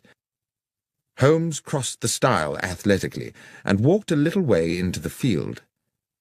Bending down, he examined one of the white marks, then plucked up a handful of grass and returned to us. "Thank you, Mr. Kingsley. I think I've seen all I need to here. Is there anything else you think might help us?" "Yes," said the vicar enthusiastically. "Back at the house." Holmes requested that Sam Manners and his wife join us in the vicarage, and a little afterwards in Mr. Kingsley's kitchen. Mrs. Manners set herself to the task of making us all tea, while Holmes paced the stone floor slowly. I sat at the kitchen table with the vicar and Sam Manners, a ruddy man in his early 40s, whom Holmes was now addressing. "So, Mr. Manners, you are the only person to have caught a glimpse of the man in the hat on the day of the robbery?" "I believe so, sir. I was at the window taking my lunch. I saw this feller in the big hat looking up and down the lane a few times as if to check all was clear, then enter the churchyard. Straight away I said to Mrs. Manners to go by the back door and tell the vicar." "And you yourself waited in the cottage until Mrs. Manners returned?" "I did, sir." "For how long?" "Not more than 2 minutes. She told me the vicar wanted me to meet him out by the church. I dashed right out." "And found the Reverend Kingsley waiting for you?" "Yes, sir, and the door to the crypt wide open, whitewash everywhere." The crypt door had been locked before you went to lunch?" "Oh, yes, Mr. Holmes, it always was." "And that was when you noticed the trail of paint?" "Exactly, sir, and set off to follow it. You must have only been a short way behind the thief." "Must have been, sir, but he moved like the wind. We was across that meadow in less than 5 minutes. It's a good 4 furlongs, and never caught up to him. But what we found at the opposite side clinched it." Here Mr. Kingsley interrupted. "Sam means this," he said, and produced from a drawer a wide-brimmed black velvet hat, inexpensively made, and in shape rather resembling the sort of thing one sees worn by picadors in pictures of bullfights. Holmes took the hat and turned it around in his hands. "It was me found it, sir," said Manners. "I was running a bit ahead of the Reverend, hoping to catch up with our thief, and as soon as I was over the stile I saw it in the grass by the road, just where I suppose it had fallen from his head." "Well," said Holmes, "while I cannot see yet how that will help us, with your permission I shall take it away with me." "Of course," said the vicar. "We'll leave you then, but by way of that path across the fields. I'd rather like to follow the route taken by our escaping felon." And so it was that we made our farewells and set out from the churchyard across the wide meadow towards Harding Lane. Although it had been a week since the church thief had fled, there remained a clear trail of white footprints across the entire width of the field. The path ended at another stile, which gave onto the shaded narrowness of Harding Lane. We calculated that to return to Hatchingham village we could go in either direction around the perimeter of the meadow. We took the route west along the Pincham Road rather than going east and back via the church. As we walked, my companion looked repeatedly this way and that, into the fields at the roadside, the patches of scrubland, and the bushes and trees. "If you note anything, you must let me know, Watson." And I agreed that I would. But the fields lay bright and innocent in the late afternoon air, and the trees were populated only by birds jubilantly enjoying the sunshine. Then, as we crossed a bridge over a gurgling stream, Holmes stopped halfway. "There's something there. Do you see?" He pointed to the bank of the stream, above which a hawthorn overhung the rushing water. "Something in that bush. A pair of somethings, unless I'm mistaken." We clambered over the balustrade of the little bridge and dropped onto the bankside. The hawthorn was thick, and even at close quarters my eyes were at pains to penetrate into its depths. Holmes, using a fallen branch the thickness of his arm, smashed his way into the bush. His soft cry of triumph told me he had found something, and he reached in and retrieved in one hand a large pair of leather boots. "What do you think, Watson? Is this or is this not the footwear of our thief?" "They're certainly large, those of a very big man, I should say, and there are white marks on the soles. Shall we see how they fit those prints on the church meadow?" "I think we can assume that much, Watson. But what would induce the villain to jettison his boots here?" "Perhaps," I said, "he thought he was still being chased, and knew that if he were caught wearing them he would be recognized straight away." "Equally suspicious if he'd been found with no boots at all," said Holmes, "though I suppose he may have carried a spare pair of shoes with him. Watson, it is fairly clear to me the thief is a local man. Why, unless he feared to be recognized, would he indulge in such an elaborate disguise? Let us go back to the Jolly Bulldog. That, after all, is where the locals like to congregate." In fact, on our return to the inn, we found John Hapton and Matthew Winslow, the parish committee men we had met earlier, having returned to, or perhaps never having left, the same table. As we sat down, Holmes placed beside him on the floorboards the pair of boots we had found in the hedgerow, causing the two gentlemen to look at them inquisitively. When Starkey, the landlord, arrived to serve us, the first thing he said was, "Your boots, gentlemen?" "Not ours," said Holmes. "We found them in a bush in Harding Lane." "Strange what some folks'll throw away," said the publican. "They looks in prime order to me." "Hardly been worn," Holmes replied, and then he asked, "Would these boots fit you, Mr. Starkey?" And seeing our companions on the nearby table watching, he added, "Or either of you, gentlemen?" "Not me, sir," Starkey replied, rather more amiably than I had expected. "I know my boots look weighty, but my feet ain't so big as you might think. It's just I'm subject to blisters." "Do you find big boots help your blisters?" I asked, my experience of patients suffering with that condition telling me the opposite. "No, sir. To start the blisters, I need to put on 3 pairs of thick hose, so I always gets my boots well over my proper foot size." Then, rather sardonically, he said, "Thank you, though, for asking, sir." Mr. Hapton, on the next table, asked, "Do you mind me asking, sir, what's your interest in boots?" Holmes said, "It's an investigation we are conducting in which boots have, well, some scientific significance." Then to me he whispered, as our neighbour turned away with a disbelieving grimace, "It's as I thought, Watson. We have our culprit." "Starkey?" No, not Starkey. One of these—" and I indicated with my thumb the 2 men from the parish committee. "No, Watson." "Who, then?" "These boots, Watson, do you observe nothing untoward about them?" "No, not at all. They're practically new. They're of a large size. Apart from that, they are undistinguished." "On the contrary, my friend, I would say they were distinguished by a lack of paint." "I beg your pardon?"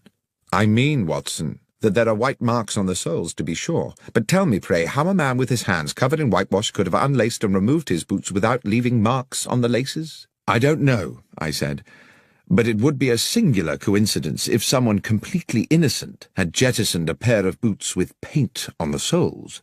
"There is no coincidence," Holmes said. "These boots were undoubtedly left here by the thief, but not in the way we were intended to believe." "Are you suggesting that you know who the thief is?" "The thief, Watson, is the Reverend Kingsley himself." "But how could it be, Holmes? There was no time for him to escape across that meadow and return to the vicarage in time to meet Sam Manners outside the church. How can a man chase himself across a meadow?" "As you know, Watson, we are due to meet the bishop this evening at Trinity Vicarage. So let us finish our meal. I will explain everything there." We had promised the bishop an interim meeting at the vicarage to advise him of our progress in the case, which no doubt the clergyman expected to be only moderate this soon after our previous meeting. But we had hardly settled to our sherry in Mr. Kingsley's comfortable parlour than Holmes declared dramatically, "You will no doubt be delighted to know, gentlemen, that Dr. Watson and I have solved the case." I did not think it my business to confess that after my previous conversation with Holmes I was as much in the dark as anyone, but I sat quietly sipping my sherry while I watched my friend open the bag we had brought from the inn and remove the 2 large white-stained boots we had found beside the stream. The bishop's eyes widened.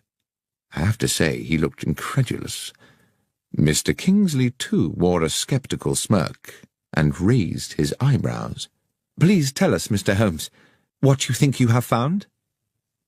"Dr. Watson and I found these," Holmes explained, "in a bramble bush in Harding Lane. Big boots suggested we were seeking a big man, yet the footprints told us his stride was short. It was our landlord at the Jolly Bulldog who enabled me to understand the dichotomy. He is a man who buys bigger boots than his foot size in order to accommodate extra socks. Our villain, however, bought his bigger boots in order to accommodate another pair of shoes, leaving the footprints of a bigger man than he is himself. Is that not so, Mr. Kingsley?" The young vicar, I thought at the time, if he was guilty of anything, was heroically cool about it. He betrayed nothing but genteel surprise.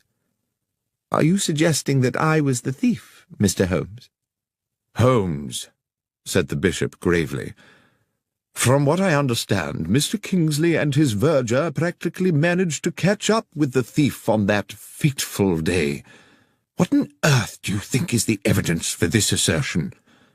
"My lord," Holmes said confidently, "Mr. Kingsley wished to embezzle the money raised by the sale of the Hatchingham Grail and decided to construct a piece of theatre which would deceive investigators. He not only invented the spectral man in the large-brimmed hat, he also on several occasions paraded in the hat and the high-collared coat and ensured that Mr. and Mrs. Manners caught a glimpse of him. On the day of the theft, having sent Sam Manners to lunch, he came back here to the vicarage, assumed the disguise, showed himself at the cottage window where Manners was eating, and proceeded into the churchyard. Dashing back to the vicarage again, he slipped out of his cloak and hat and waited for Mrs. Manners' knock on the door. He told Mrs. Manners to summon her husband and rendezvoused with him outside the crypt door." "And then what?" said Mr. Kingsley, insolent with fury. "I put on these boots, unlocked the church, went down to the crypt, took the money, escaped the church, jumped the stile and ran across a mile of the field, then dashed a mile back, took off the boots and waited calmly for Sam to arrive, whereupon I went chasing off across the field again? That would indeed have been ingenious. To do in 2 minutes what an athlete could not do in 20. Yes, indeed. The question, as my friend Dr. Watson has clarified, is precisely, how may a man chase himself across a meadow?" "And the answer?" asked the bishop. "No one will ever know at what point you took the money, Mr. Kingsley. As the keyholder, you are free to do it at your leisure. And, for all one knows, it may never have been in the crypt safe in the first place. Certainly there was no need for you to waste time on it on the day we are discussing. You wished to ensure there was just enough time with Mr. Manners at lunch for you to get to the crypt door and kick over the whitewash bucket. And of course you had given Mr. Manners the task of whitewashing that particular part of the church wall, simply to ensure that there would be a bucket there to be upturned. That was all you needed to do, because, and here is the thing, you had made the footprints across the field on the night before.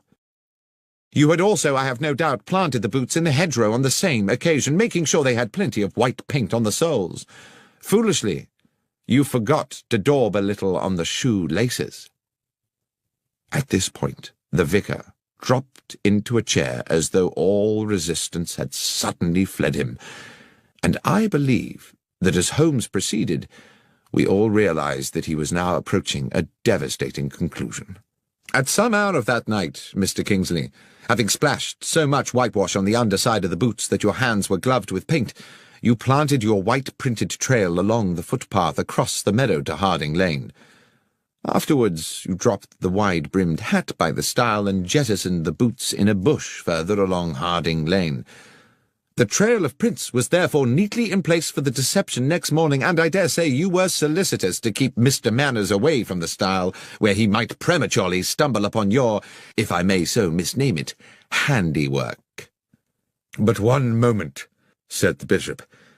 "If Mr. Kingsley had dropped the hat the night before, how could he have been wearing it that morning?" "Well, of course, that's simple," said Holmes. "There were two hats. And finally, there was the question of the keys." "What question was that, Holmes?" I asked. "I don't recollect any mention of keys." "Precisely. There was a distinct absence of any such mention. Why? Because a key would have been needed to enter the crypt, and Mr. Kingsley thought it better not to raise the tricky matter of how such an intruder might have got hold of one." The pale face and slumped figure of Mr. Kingsley indicated his utter defeat. The bishop clearly needed no further convincing. "The money, Kingsley," he said. "Have you spent it?" The vicar looked bitter. "I'm a gambler, Bishop. And the truth is that over the years I have burdened myself with appalling debts. I started to use the church money bit by bit. I meant to return it one day when I had a big win, but money runs through my hands like water. There's little of it left." "Then it's a matter for the police," the bishop said. "And we must find a new vicar for Hatchingham. I fear that you, Mr. Kingsley, will for many years be the incumbent of a much dingier parish."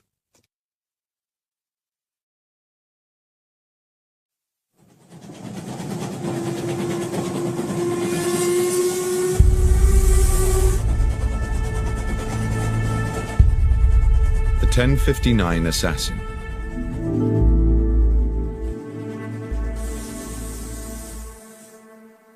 It is now well known that the investigations of my friend and companion Sherlock Holmes, which I have had the privilege to document over the years, represent only a small portion of his life's work. Many other cases have fallen into the obscure well of history. But nothing departs this world without leaving some trace or memory, and now and then an old story rears its head. So it was with the events of the Stovey murder. A letter came to Holmes one morning at our Baker Street apartment from Samuel Carpenter, an elderly publican at the Horse in Colours hostelry in the Kent village of Stovey. Several years previously, Samuel Carpenter had been a witness at the trial of Arthur Weeks, a local villain accused of intimidation, abduction, blackmail, and grievous bodily harm. Holmes had been involved in helping police on the case with footprint evidence, and thus had come to meet the amiable publican. I suppose we never expected to visit the quiet settlement of Stovey ever again, but the letter contained a clear and urgent summons. "Dear Mr. Holmes, you did say when we made our farewells 4 years ago that if ever there should be a day when I had need of your assistance, I was to write to you immediately. I'm afraid, sir, that day has come. A terrible set of events has clouded my life, and I am quite at a loss. Arthur Weeks, that ruthless villain you helped put away, died in jail a few months ago. Ever since then his son, Henry, has been making our lives a misery. I found my dog Catcher shot dead in the field, and twice a dead fox in our water tank. I started getting letters, threatening to burn down the inn, telling me I should one day wait in vain for my wife to come home.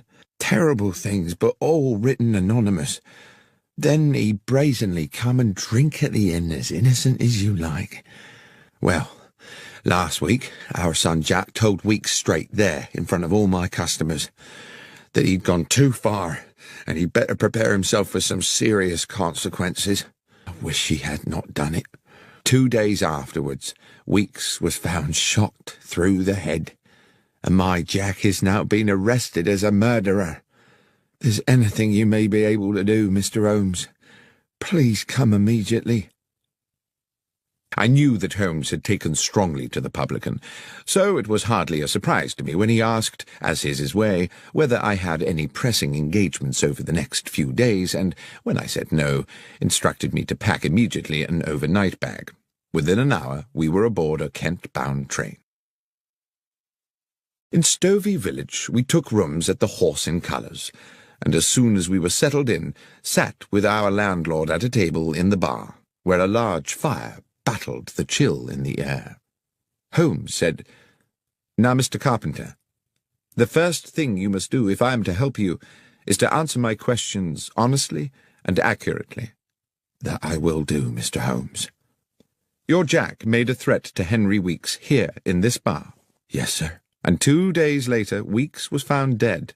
"Dead with a shot through his head, just outside the village where Nightingale Lane crosses the London railway line, and his horse tied up nearby." "And they came to arrest Jack when?" "That very night. But Jack wasn't here, of course." "Wasn't here?" "Jack couldn't have killed him, Mr. Holmes. Jack was already aboard the London train when Weeks was killed. He was off to buy himself a suit for his wedding. I took him to Stovey Station myself that evening to catch the 10:59. There weren't a moment when Jack left my sight. I watched him get on that train and waved him off as it left. But the police didn't seem to think that counts for anything. Soon as he got back here next day, they carted him off, and he's now under lock and key in Maidstone jail." "Well, Mr. Carpenter," said Holmes, "I accept unequivocally that what you are telling me is the truth. But my sense is that this is going to be a very convoluted business, and I must impress on you the need to be patient." When Carpenter had returned to serving his customers, I said quietly to Holmes, "Surely, if what the old chap says is true, the police have no case. Weeks must have had 100 enemies hungry for his blood, with far weaker alibis than Jack Carpenter." "Perhaps so," said Holmes, "but I fear the word of a father in defence of a son is unlikely to be regarded in court as compelling evidence, especially when the police have their minds made up in advance. Watson, I've a suspicion that things may get a lot more obscure before they become clearer. Let's make good use of the afternoon by acquainting ourselves with the details of Henry Weeks' unfortunate end." Our escort to the scene of the crime was a local policeman, Sergeant Berry, a man of stubborn practicality, whose uniform one suspected must have been artfully augmented to accommodate the spectacular rotundity of his belly. He clearly felt he had better things to do than to accompany a consulting detective to the scene of a crime when the culprit was already halfway to the gallows.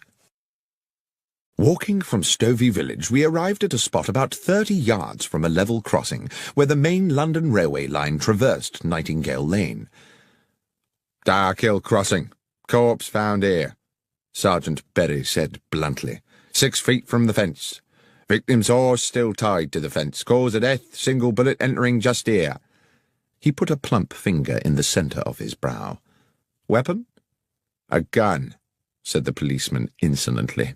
"I am aware," said Holmes, clearly irritated, "that if a man is killed with a bullet, then the probable source of the missile is a firearm. What I want to know is whether the weapon has been found, or, if not, whether anyone has deduced the type of gun from the type of bullet." "No gun found," said Berry. "As for the bullet, far as I know, it's still at the end of a short tunnel into his skull." "And the horse?" "Oh, I don't think we can pin it on the horse, sir," the policeman said with a smirk. "Sergeant Berry," Holmes was threateningly patient, "are you able to assist me in this investigation, or would it be more convenient to you if I were to apply to my acquaintances at the yard to find me an alternative guide?" The policeman looked suddenly chastened. "Just my joke, Mr. Holmes. Yes, I can take you to the horse, sir, and to the body." We saw the horse first. It had been stabled with the police horses in a yard in the village, a tall brown stallion with rather frightened eyes. When young, it must have been a formidable creature. Now it looked ragged from a lifetime of hard riding. Holmes looked it over carefully. The animal was skittish, seemingly distressed, and tried to pull away when Holmes held its bridle to examine its head. I watched rather nervously as my friend entered the stable bay and walked round the animal, which threatened to jostle him against the walls. Then, when he reached the front of the creature again, Holmes said, "There's a mark here. A sharp wound, can you see?" On the right foreleg, just above the fetlock joint, was a slender but quite noticeable lesion, apparently caused fairly recently. Holmes turned to Berry again. "Was this mark here when the horse was found?" "I believe so." Good. Well, since we seem to be in the business of investigating wounds today, you'd better show us the way to the morgue. Incidentally, Sergeant, how well do you know the accused man? Fairly well, replied the policeman. Do you know whether he has friends, acquaintances, perhaps, of some intimacy? Well, not really that I know of, sir. He was always at his father's public house, and they were ever a close lot. Sergeant Berry stopped. He became instantly animated and businesslike. A gleam came into his eyes, and he said, "Look, there's the mortuary, Mr. Holmes, just after the church. I'll leave you to it, if I may. Just thought of something rather urgent I've got to do." And very briskly, almost running, he disappeared back towards the village. "Strange," I said to Holmes. "What do you think that was about?" "I think," said Holmes, "that I've put an idea into his head. I only hope it doesn't complicate matters." It transpired that a post-mortem on the dead man had been commissioned, but that the police pathologist had only arrived from London that morning, possibly on the same train as Holmes and myself. I knew Professor Yardley a little through my connection with St. Mary's Hospital in Paddington, and he was quite amenable to my assisting him with the matter in hand. He was a conscientious practitioner, and while the cause of death seemed evident, he thoroughly inspected the externalities of the corpse before opening it. The head wound was a clean, almost star-shaped hole, glutted with dried blood. There was no wound on the back of the head, and it was apparent that the bullet had not exited the body. "Notwithstanding that there was no weapon at the scene," Holmes said, "suicide seems out of the question, wouldn't you say? There are no powder burns to the skin, and, besides, the wound is probably too small for a close shot. I'd say the missile came from some distance." The bullet had, it turned out, penetrated the brow and lodged deep in the parietal lobe of the brain. But, as Holmes had suggested, the hole in the skull was small, and there was not the dramatic shattering of bone one might have expected from a close shot. Suicide, Professor Yardley concurred, was not a possibility. "We are certainly looking for a murderer, then," I commented to Holmes as we wandered back towards Stovey. "Well, somebody killed Henry Weeks for certain, Watson. But I have to confess that at this moment I have no idea who it was." "You don't think we might be wrong about Jack Carpenter after all?" "I do hope not, Watson. It would be an appalling tragedy. But then I suppose for one poor soul or another, murder always is." I had hoped that our next port of call would be the Horse in Colours, for an icy wind had blown up and I was ready for a glass of beer and the comfort of the inn's blazing logs. But Holmes walked us straight to Stovey Station, where, he said, we must make an important call. I steeled myself against the increasing cold as the last light faded from the sky. The station-master at Stovey was Milton Fraser, a man dressed to give the impression of order and precision, his cap fitting perfectly the balding sphere of a small, neat head, and a fine silver pocket-watch peeping from his waistcoat pocket. Holmes, whose own knowledge of the country's railways is second to none, won his confidence easily. "I wish to ask you, Mr. Fraser," he said, "about yesterday evening. There is a late train to London, I believe." "The 10:59, sir." "It was on time?" "It was, as it generally is. Not much traffic on the tracks at that hour." "And do you recall whether any passengers boarded the train at Stovey?" "Course I do, sir. Young Jack Carpenter." "Just him?" "Yes, sir. His father saw him aboard. I watched the train pull away myself." "And there is no way anyone could have left the train after that?" "Well, not here in the station, no. Not without my seeing him." "Not in the station?" "No." "I suppose it might be possible for someone to alight at the crossing." "The level crossing?" "Yes, sir. The 10:59 always stops at Darkhill Crossing for a few minutes. Safety precaution, sir. Thornley Bridge over the Stour is considered unsafe for 2 trains until they finish the repairs, so the 10:59 up train must wait until the 11:04 down has come through." "And this happens every night?" "Can't recollect when it last didn't, sir." "Lastly, Mr. Fraser, can you recall which part of the train Mr. Carpenter boarded?" "Second compartment of the third carriage, sir. I'm quite sure of that." "Thank you, Mr. Fraser. You've been more helpful than you know." "I suppose we now have to consider," I said to my companion back at the Horse in Colours, as I stared into the flames of the fire, "that Jack Carpenter shot Henry Weeks from the stationary train." "We must consider it, certainly." Yet I think it rather unlikely. How would Carpenter have known his intended target was going to be waiting there at the crossing? Then what is the significance of the stopping train? Has it any?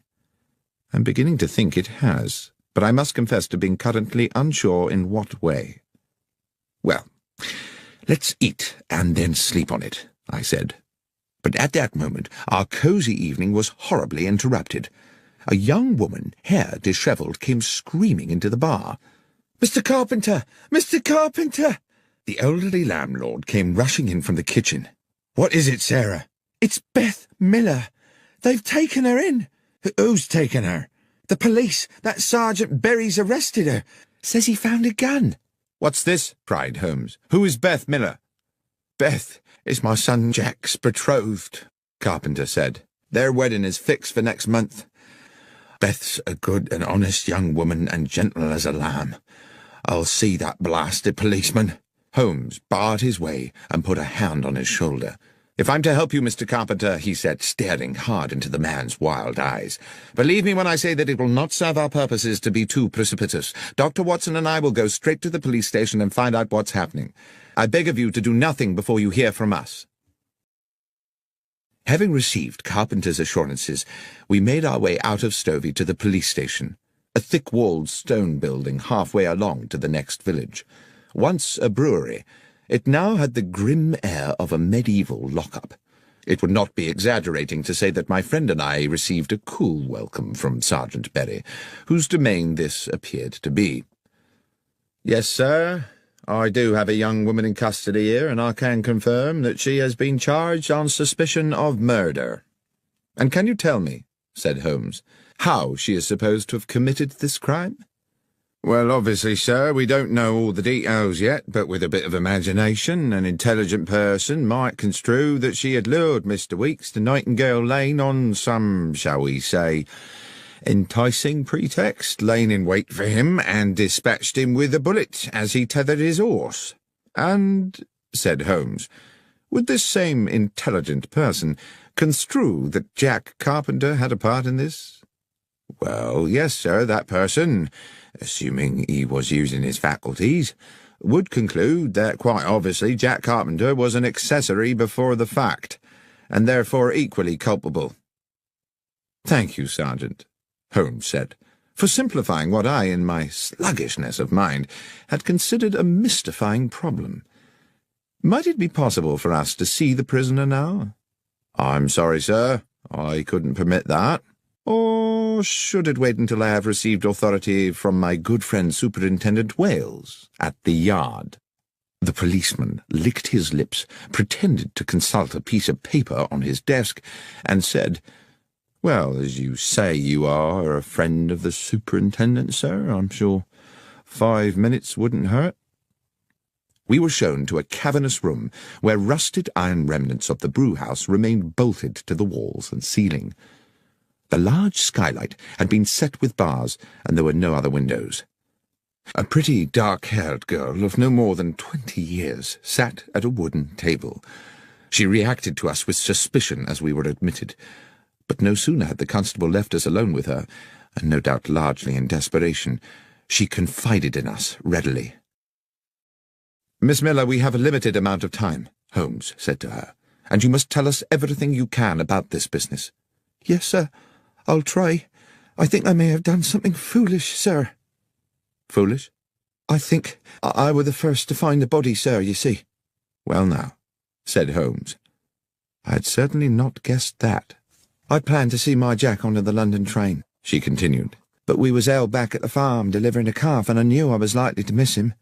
The train usually stops by Dark Hill Crossing, so I thought if I cut along Nightingale Lane, I might be able to wave him off. But when I got there, the train was already disappearing across the bridge.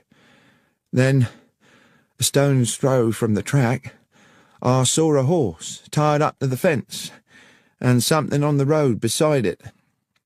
When I got up close, I saw who it was. Henry Weeks, covered in blood, and next to him the gun." "And you picked up the gun?" I asked. "Yes, sir." "Why? Why did you not go directly to the police?" "Well, sir, because I recognised the gun. I meant to hide it somewhere." It were Jack's gun, you see." I failed to conceal my shock. "Jack's gun?" "So you took the gun," Holmes said, "because you thought Jack Carpenter might have killed Weeks?" "Yes, sir. That was my fear." "Even though Jack was on the train?" "I didn't know how long Weeks had lain there, sir. It's a lonely place, and he might have been there for hours. So that didn't look good for Jack, departing as he did the very same evening. I weren't sure of nothing, Mr. Holmes, except that Jack was likely to get the blame, everyone knowing about the venom between him and the Weeks family." "And what," Holmes said, "did you do with Jack's gun?" "Wrapped it in my shawl, slung it on my shoulder, and took it home to hide it. But I was unlucky.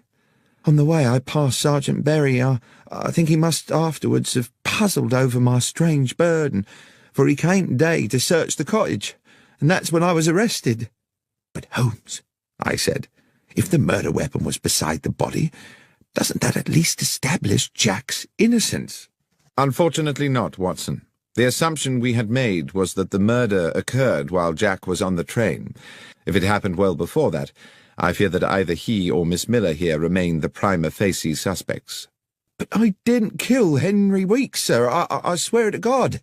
"I don't believe you did, Miss Miller, but we have to convince the police of that. Be hopeful." But as we walked back along the lane that evening towards Stovey and the horse in colours, Holmes seemed somewhat less certain. "I have little to go on at this moment except instinct, Watson. I do not feel that Jack Carpenter killed Henry Weeks, and I feel even more strongly that that young woman did not do it either. But feelings, I'm afraid, are not evidence. Let's hurry back to the inn and hope the bar is still available to us. Then we can make an assessment of these matters in comfort."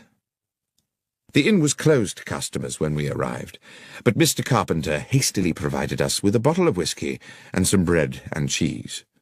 The fire was still glowing bright, and I sat there for a good hour while my friend went away to ask some questions of our host.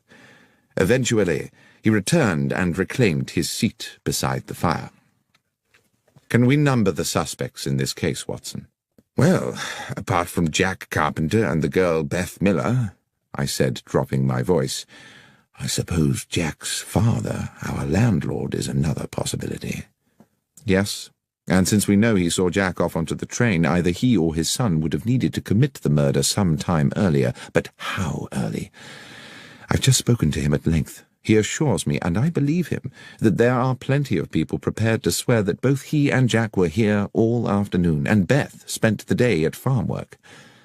Even so, if the police go ahead and prosecute a case against one or all of them, there's a strong chance a jury might find them guilty, based purely on the assumption that they would at some time have had the opportunity. We are not out of the woods yet, Watson." "I see what you mean. Our inquiries seem to have stalled, rather." I refilled our glasses from the whisky bottle, and Holmes puffed at his pipe. Then suddenly he said, "The secret is on that train, Watson. I'm sure that's where it is. What time is it?" 20 minutes to 11. "Come along. We might just get there before it leaves." It was an old cart that transported us post-haste along the hold and muddy lanes of Stovey, so that we arrived at the station splattered and not a little shaken. We were, however, in good time to meet the 10:59. Unfortunately for us, the station-master, Mr. Milton Fraser, was again on duty. Despite his obvious respect for my friend, however, he became instantly resistant on hearing Holmes's request. "No, sir. I'm afraid I most definitely cannot hold up the 10:59 London train. Mr. Fraser, this is no flippant request. An innocent young woman will spend tonight locked in a dungeon, as will her fiancé, unless I am able to complete certain essential inquiries. I ask only for 10 minutes. Mr. Holmes, my reputation may be a small thing by the world's standards, but it is very important to me. 10 minutes is a long time to delay a train. But if I can guarantee you that this will not affect your reputation, can you really do that, sir?" "Mr. Fraser, you have my word on it." A long, thoughtful pause. Then, "Very well, Mr. Holmes. I'll do as you ask." When 2 minutes later the great black locomotive hauled its clanking carriages into the station, Mr. Milton Fraser went straight to the footplate and had words with the engineer. A wave to Holmes and myself, who were some way along the platform, told us all was clear, and we boarded the train. Holmes went directly to the second compartment of the third carriage, which contained just one late passenger, an elderly gentleman sitting beside what I saw immediately to be the medical bag of a general practitioner. "If I may interrupt your peace and quiet, sir," Holmes said, and having outlined his reasons, asked, "Were you aboard this train last night?" "I was," said the older man. "I take this train pretty well every night. I'm a medical man with a practice in Newbury and a home in London." "Were you in this same compartment last night?" The elderly physician laughed. "Creature of habit, sir. Same compartment every night." "And do you recollect the young man who, I believe, got onto the train at this station yesterday?" "I do, as a matter of fact. He sat there, right opposite me by the window. Pleasant young man." "Good. Now, sir, the train stopped at Dark Hill Crossing a little way up the line. Do you recall anything unusual about that?" "Oh, it stops there pretty well every night, but, well, I do remember something, as a matter of fact. The train whistled, as it usually does, to see if the down train is close enough to respond. At just that moment, I remarked a small flash of light outside the train, like the sun reflecting off brass." "And the young man," said Holmes, "what was his response?" "He seemed as puzzled as I was. He said he knew the area and couldn't imagine what it could be." "Thank you, Doctor," said Holmes. He led me briskly from the train. "We have just 3 of our 10 minutes left before the train leaves, Watson, but I think it might just be enough." Mr. Fraser was waiting for us on the platform. "All done, sir?" "One final request, Mr. Fraser. Are these the same carriages and in the same order as made up the train last night?" "Yes, sir. That doesn't change much." "Then I'll need to get onto the line to check the other side of the train." "I don't know, Mr. Holmes. The down train is due. You'll be at too much risk." "I shall be quick." And without further discussion, he re-entered the train, crossed the compartment, opened the further door, and dropped onto the down line beyond. At almost precisely that moment, we heard a whistle, and Fraser said, "By golly, Dr. Watson, that's the down train crossing the bridge." I waited for a half-minute, but when I heard the rumble of the approaching train, I could restrain myself no longer. "Holmes!" I called. "Get a move on, for God's sake!" But the last words of my sentence were drowned by the roar of a locomotive thundering into the station and hissing to a halt next to the 10:59. I'm not sure what I thought had happened. I could see that Holmes had not regained the empty compartment for a terrible moment. I hovered in a cloud of anxiety. Then his head appeared, between the bottom of the train and the platform edge. He had ducked under the stationary train to avoid the incoming express. "Holmes, are you all right?" "More than all right, Watson," he said as he clambered back onto the platform. "Especially as I believe I can now name our murderer." He turned to the rather shaken station-master. "The train may leave, Mr. Fraser, but there are conditions. I see there are no facilities for uncoupling a carriage here in Stovey." "Correct, sir. There are no sidings here." "Then I must ask you to travel to London with the train, and to ensure on arrival that the carriage in which the physician gentleman is travelling is impounded at Paddington." "Good Lord, Mr. Holmes, is the doctor a suspect?" "No, Mr. Fraser, but one might say the carriage is." Despite his misgivings, the station-master was heroically compliant, and directly he had arranged for a message to be sent to his own family, he boarded the 10:59, which had now, for one night only, become the 11:25, and the train pulled out of the station on its way to London. "Well, Holmes, I probably don't need to tell you," I said, "that I am completely baffled." "You can be forgiven for that, Watson. It has been a puzzling business." But you do intend to explain to me how a train carriage can be a suspect in a murder case. I will explain everything when we get back to the Horse in Colours. But first I must ensure that Beth Miller is released from that appalling prison and spends tonight in her own bed. It was long past midnight when we sat again in the comfort of the inn.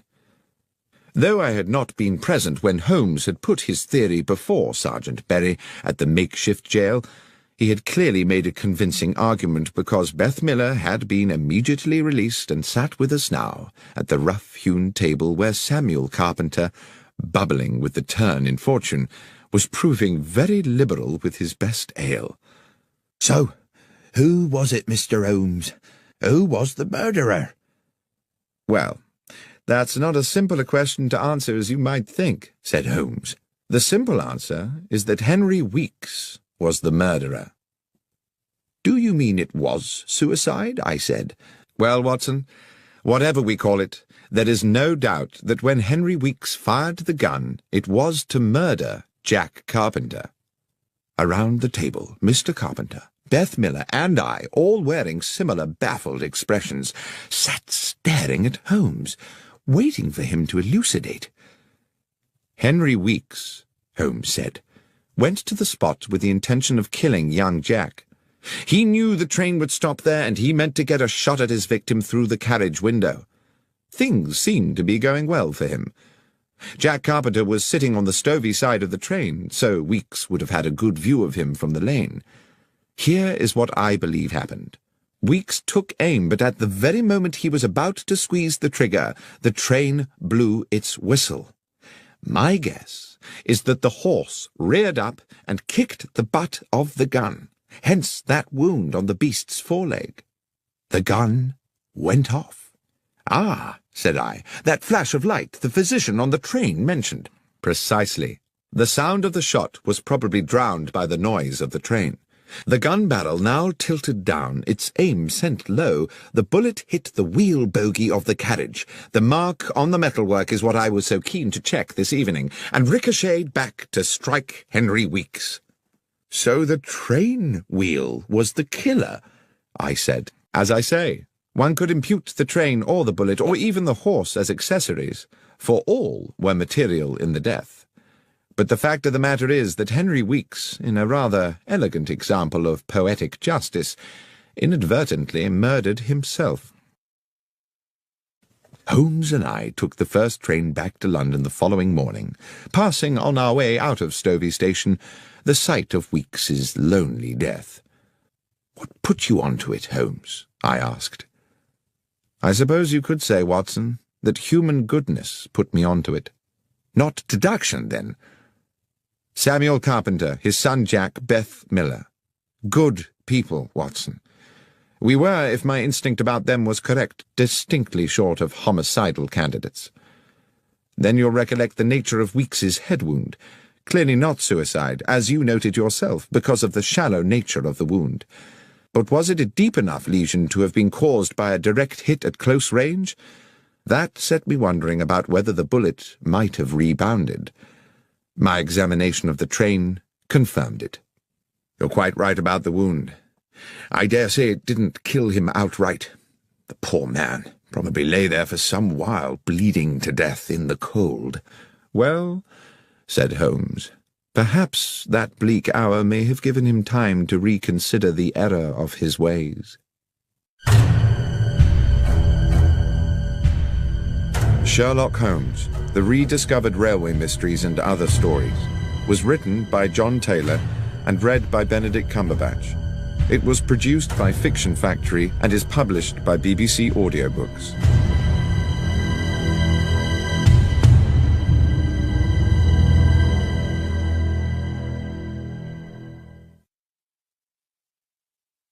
When I was young, it contained the treasures of boyhood, a catapult, a lump of beeswax, the carapace of a crab. For many years since, it has been the repository of an archive, admittedly a rag